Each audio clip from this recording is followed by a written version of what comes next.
we were hoping to do well. I think we were quietly confident of doing well, but never in my wildest dreams would I have imagined that we would win 56 out of Scotland's 59 MPs. The tectonic plates of Scottish politics shifted yesterday. It is a historic result. That's often an overused phrase, but it's probably not quite even meeting what happened yesterday. You know, there is an appetite for change in Scotland. There is very clearly a strong appetite for Scotland's voice to be heard much, much more loudly in Westminster than it has been heard before. And that's now the job of these 56 SNP MPs.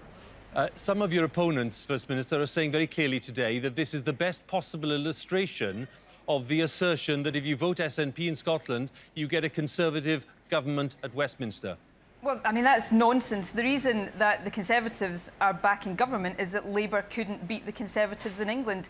If Labour had held on to all of its seats in Scotland, if they'd won all of the seats that the SNP won last night, the Conservatives would still be heading back to Downing Street. The failure here is of Labour to beat the Conservatives. The Shadow Chancellor, for goodness sake, has just lost his seat. Labour has barely increased their share of the vote and were unable to take the seats that they required to take to have a fighting chance of being in government. I was very clear during the campaign that if we had managed to get an anti-Tory majority, then the SNP would have worked with Ed Miliband and asked Ed Miliband to work with us to keep the Tories out. So Labour can't blame the SNP for their failure to be strong enough to beat the Conservatives.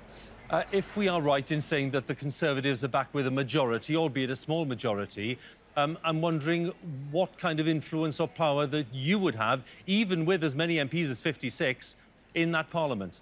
Well, we'll seek to have significant influence. We'll certainly make Scotland's voice heard. And I think if it is the case that the Conservatives are back with an overall majority, it's all the more important, in my view, that we've got a big, strong team of SNP MPs standing up for Scotland and fighting our corner.